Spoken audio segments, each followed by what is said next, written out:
Bienvenue, chers téléspectateurs, à votre nouvelle émission du programme Merveilles en Égypte. Je vous invite donc aujourd'hui à visiter un des sites du culte islamique très antique, considéré ainsi comme emblème de l'Égypte. Un endroit d'ambiance plein de silence et respect, riche d'ampleur architecturale et spiritualité religieuse.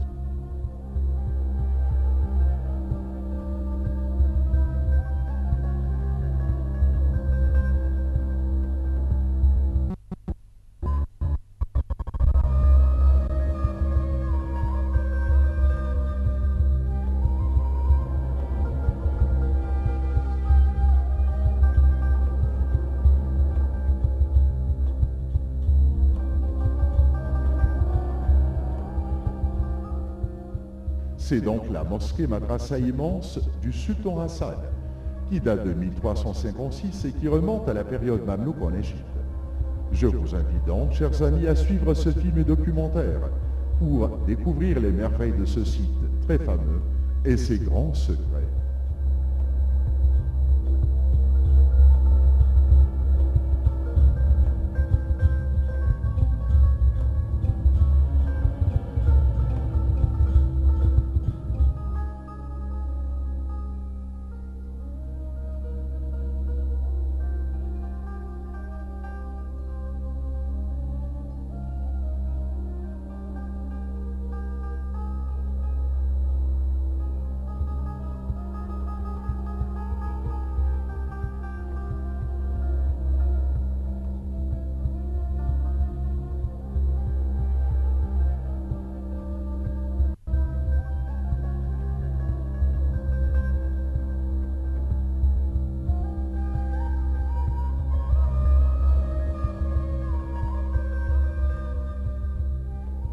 En Égypte, une grande partie de cette fortune architecturale reste encore brillante et éclatante à travers ces monuments antiques qui remontent à des milliers d'années.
La mosquée du sultan Hassan au Caire, au pied de la citadelle fatimide de Salah ed-Din, est un modèle exemplaire de l'ampleur architecturale islamique.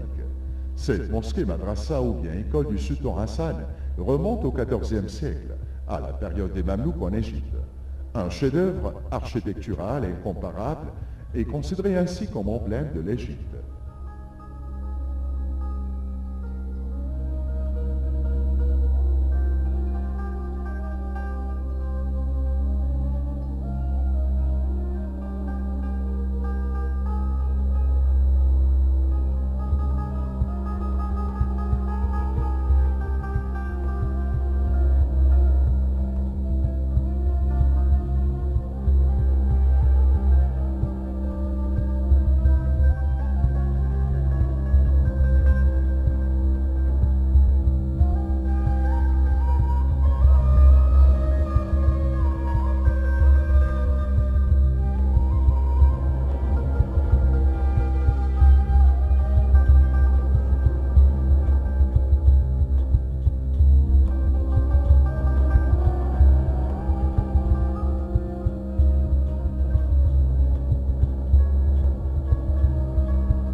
À l'ouest de la citadelle, l'accès vers cet édifice immense à travers une allée étroite, bordée à sa droite de la mosquée des Refaï et à sa gauche du sultan Hassan.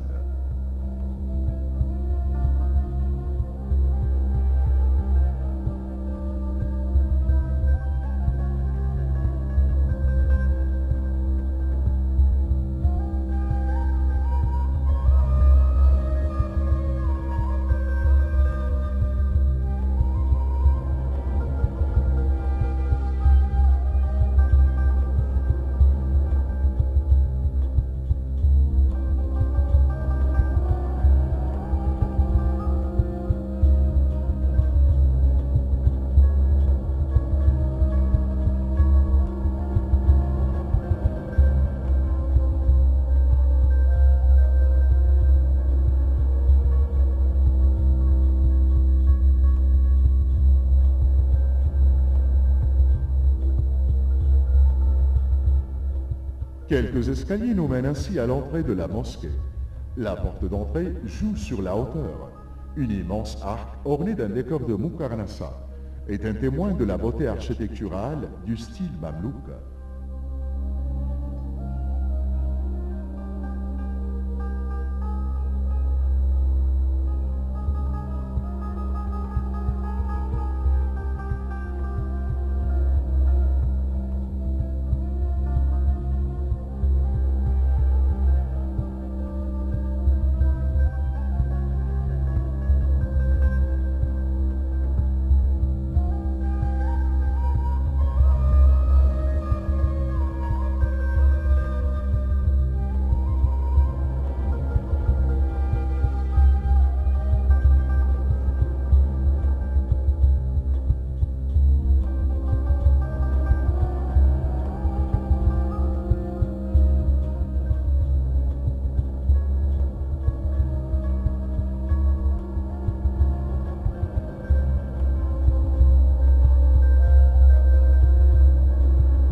À l'intérieur, un vestibule dont les proportions vont dans le sens de la hauteur.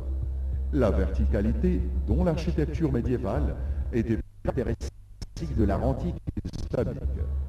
Cet endroit là où nous sommes était donc considéré auparavant comme la salle de la réception. C'est là où on recevait les nouveaux étudiants en pension complète au madrasa école religieux du sultan Hassan.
Du vestibule d'entrée, un passage après quelques pas d'escalier sombre et tortueux.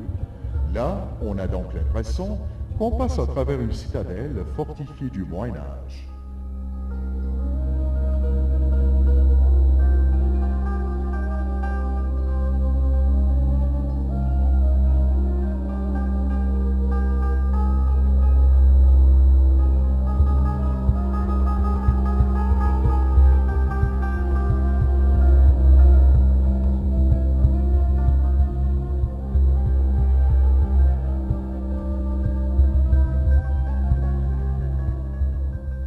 Ce passage de ténèbres débouche sur une grandiose cour de lumière naturelle.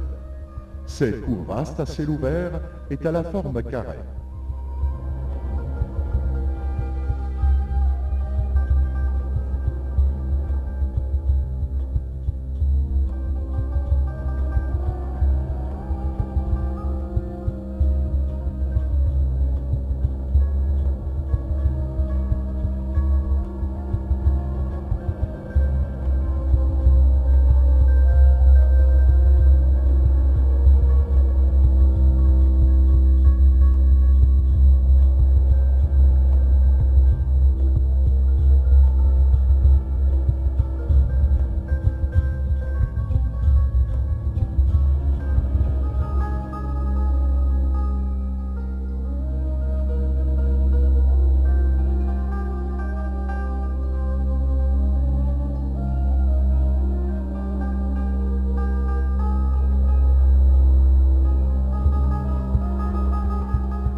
Au centre, une fontaine aux ablutions, couverte d'une construction à coupole de plan octogonal. Une coupole dont sa partie inférieure, ornée de décorations florales, est supportée par des colonnes en marbre avec des chapiteaux de style romain.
Dans les quatre côtés de cette cour à ciel ouvert, des iwans.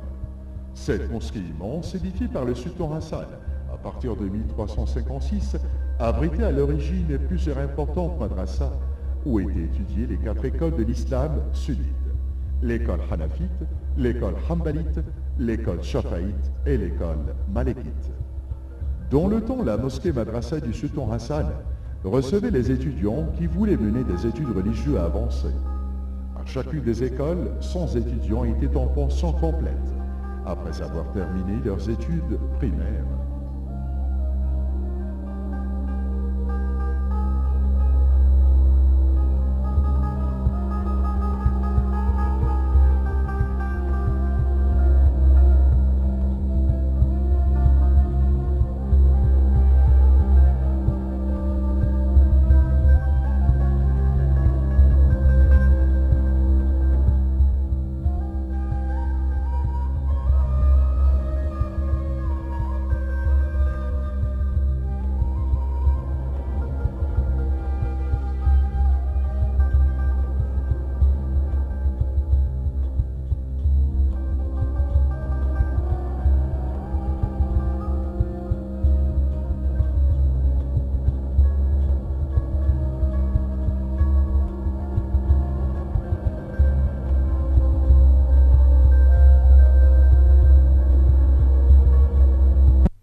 À chaque iwan de cette cour carrée, les étudiants se groupaient après la prière pour recevoir leurs cours religieux menés par le chef enseignant.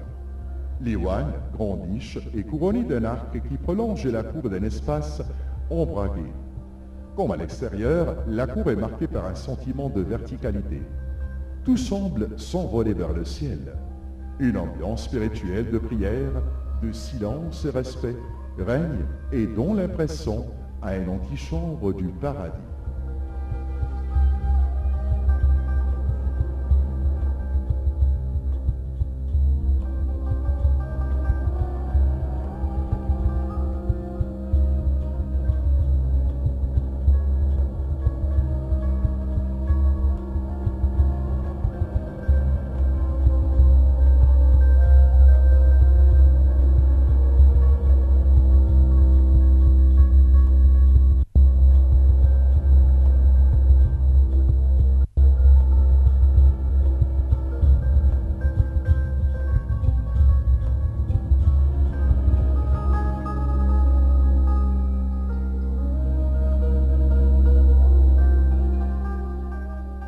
Les portes en bois de chaque école est ornée à sa partie supérieure par des pierres de différentes sortes et couleurs, dans un travail architectural singulier.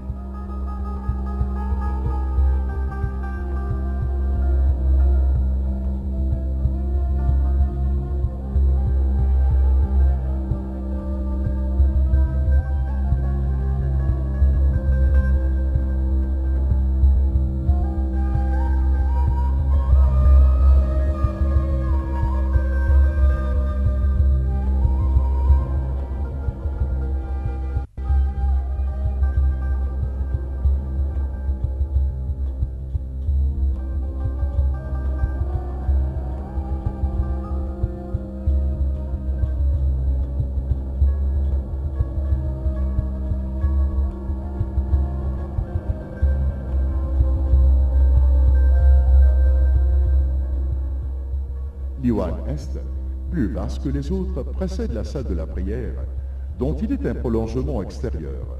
Le goût de ces formes géométriques, dont l'architecture, le carré, le cercle et l'octogone, représentent d'une manière symbolique la terre, le ciel et le passage de l'un à l'autre.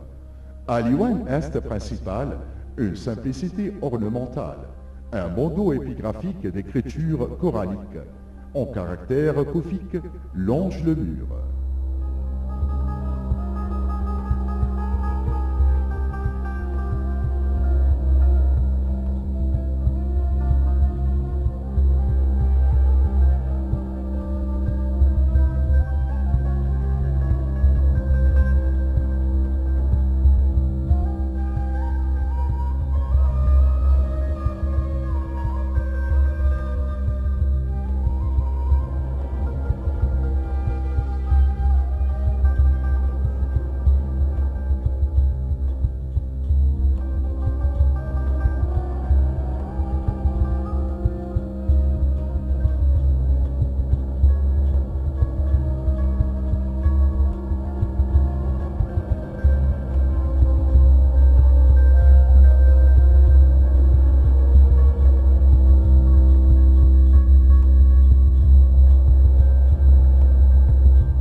Cet endroit est le plus riche dans toute la mosquée du Sultan Hassan, au niveau de décoration et relief, au mihrab du Qibla et sur le mur des incrustations de pierres semi-précieuses et en marbre de différentes sortes et couleurs, qui représentent la perfection et l'apogée de l'artiste arabe ancien. Ce niche qui prend la direction de la Mecque à l'extrême mesure reste l'élément architectural principal et indispensable dans chaque mosquée, lieu de culte islamique. Juste à côté du mihrab, il y a le mimbar, avec quelques escaliers, et c'est là où le chéri monte pour mener le sermon du vendredi. Le mur du mihrab, en tout, représente ainsi une image parfaite de décoration de marbre et dorée en quelque part.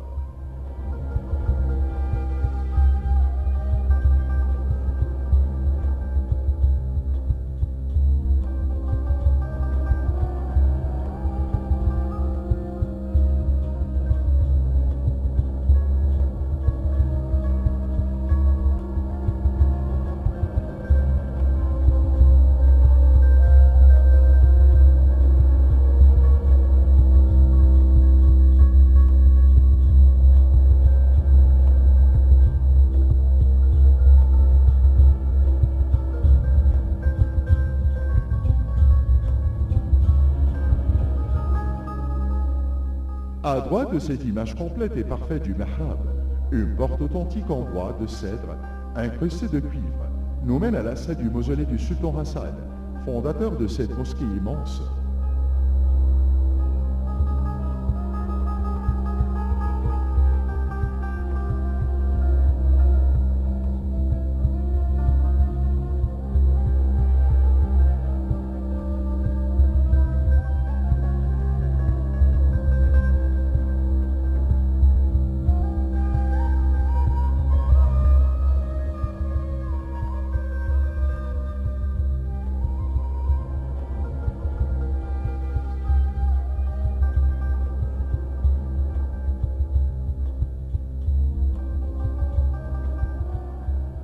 Dans cette salle d'enterrement inférieure au mur du mihrab, La hauteur de la coupole et l'ampleur architecturale, dignes d'excellence et respect, nous attirent.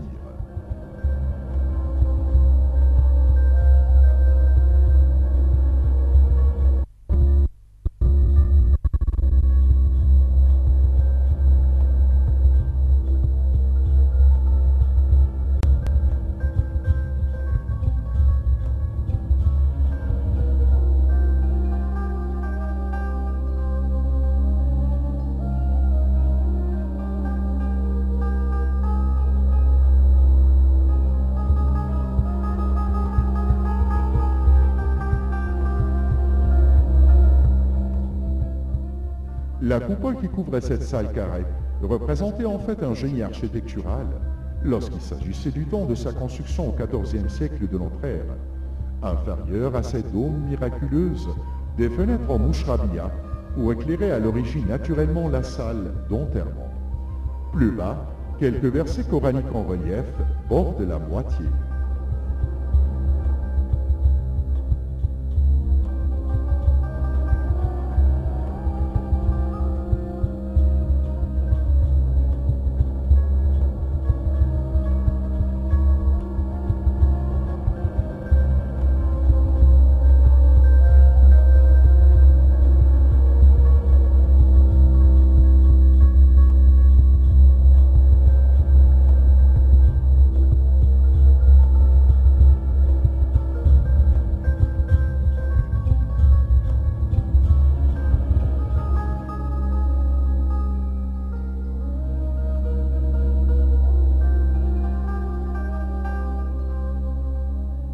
Les décorations florales et en forme géométrique en marbre et pierres semi-précieuses des murs donnent un aspect singulier et unique à cette mosquée très antique.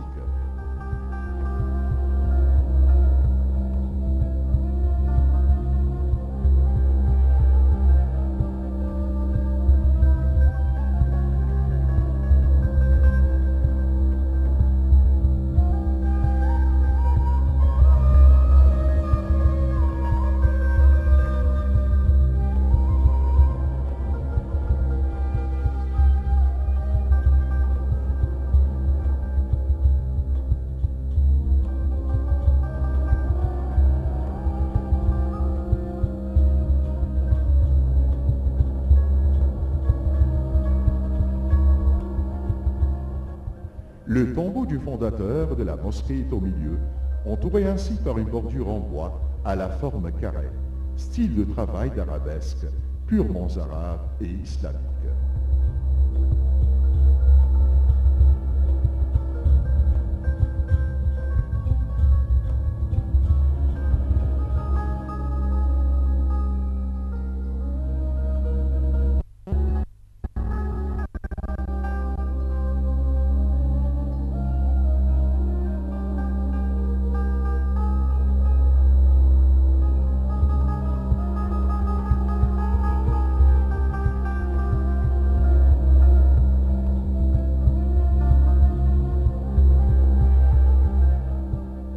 Jusqu'ici, notre visite à la mosquée madrasa du sultan Hassan s'achève, mais il reste à dire que cette mosquée immense et grandiose, pleine de respect et spiritualité religieuse, est considérée comme la perle de l'architecture islamique, mais aussi l'emblème de l'Égypte.